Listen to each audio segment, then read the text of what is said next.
Hello and welcome to another edition of Resources for Life TV at resourcesforlife.com. My name is Greg Johnson, and this is a video response to Chelsea, who writes in about the small house movement. And I'll go ahead and answer those questions now. So the first question is, what would you say is the single most important thing for simple and sustainable living? Well, I've written about this a little bit in my book, Put Your Life on a Diet.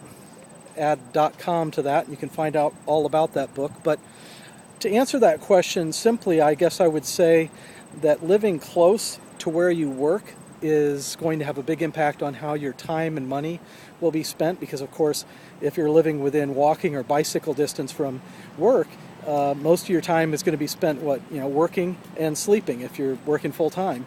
And so that commute can either chew up 5, 10 or more hours a week, or it can be a time when you just get out there, walk to work, enjoy a bike ride or whatever, or maybe take public transit. So I would say the first thing is just living close to where you work. And then the second response to that, I guess I would say, is having a focused life. The clutter that fills up people's homes and schedules is often just from having a cluttered life and not really having a focus or a profession.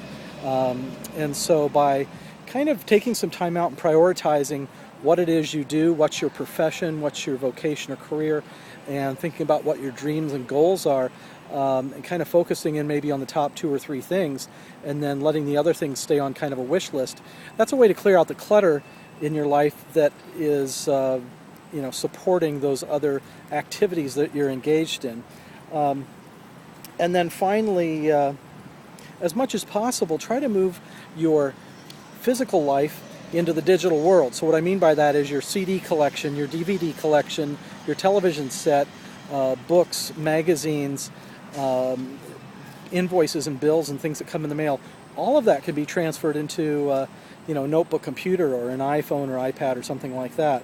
And the less physical clutter you have is the more your life is just going to feel simplified and your surroundings will be simplified.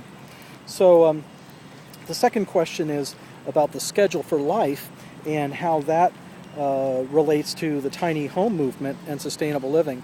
Well, for those of you who've not studied it before, it's at resourcesforlife.com, and you can find information about the schedule for life. But in summary, what this schedule for life presents is the idea of having a place for everything and everything in its place.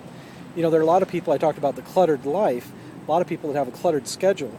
And so, they'll make a trip to the store on Tuesday, and then Wednesday night they realize, oh yeah, there was this other thing I needed at the store. So now they're off driving for an hour or whatever, getting that second item.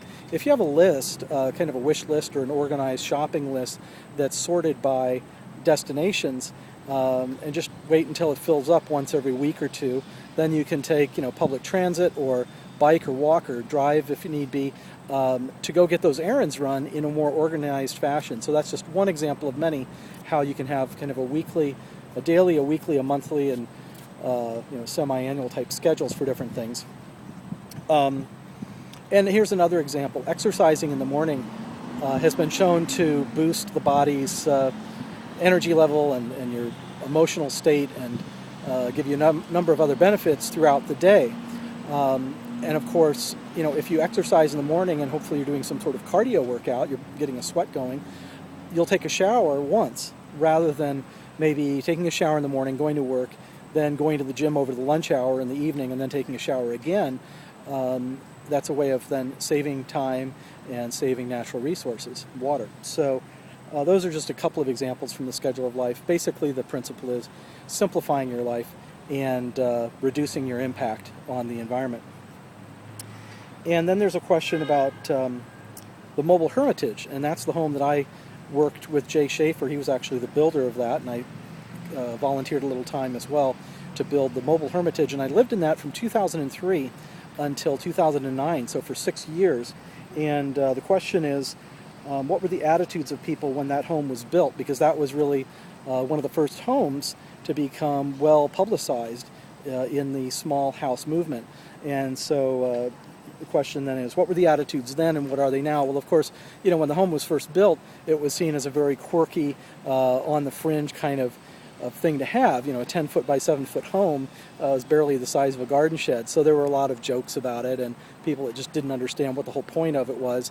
Now, looking back on it, at this point, 7-8 years later, it's become sort of an icon of the small house movement. And many homes have been designed, many builders now build homes and sort of copy that initial design with the peaked roof and the wooden front porch and that kind of thing. So anyway, it has been interesting to see the change in attitudes over the years as the movement's grown. There's a question here. I find it fascinating that the inside of your home is so efficient and it serves the functional equivalent of a house 2 to 3 times its size. And what areas and appliances serve multiple purposes? Well, this is something that I became aware of back in the 1970s, actually. I'd gone to a Native American home that was here in Iowa. I'm going to let that helicopter fly over.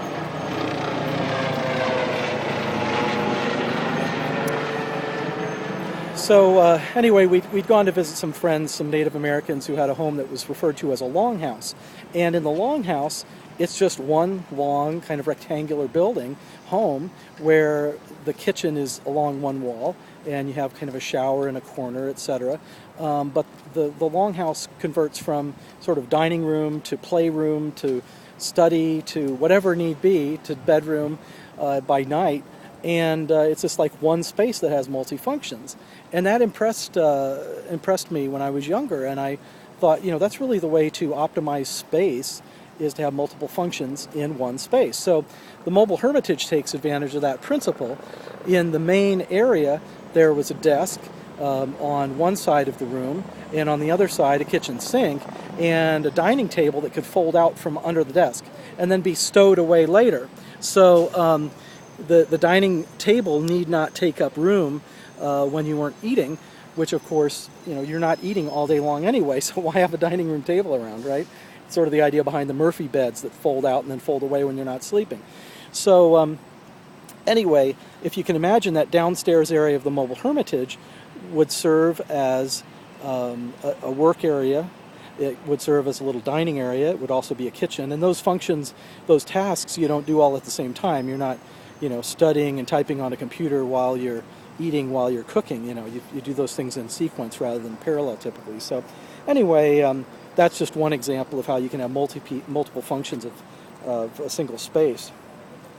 There's a question here about the mobile Hermitage running solely on battery power, and how can that be possible? Well, here in Iowa, we get some really cold winters. And so by heating with a boat heater that's gas powered, essentially, no electricity was required. And certainly by day, there's plenty of light in the home. There are windows facing every direction.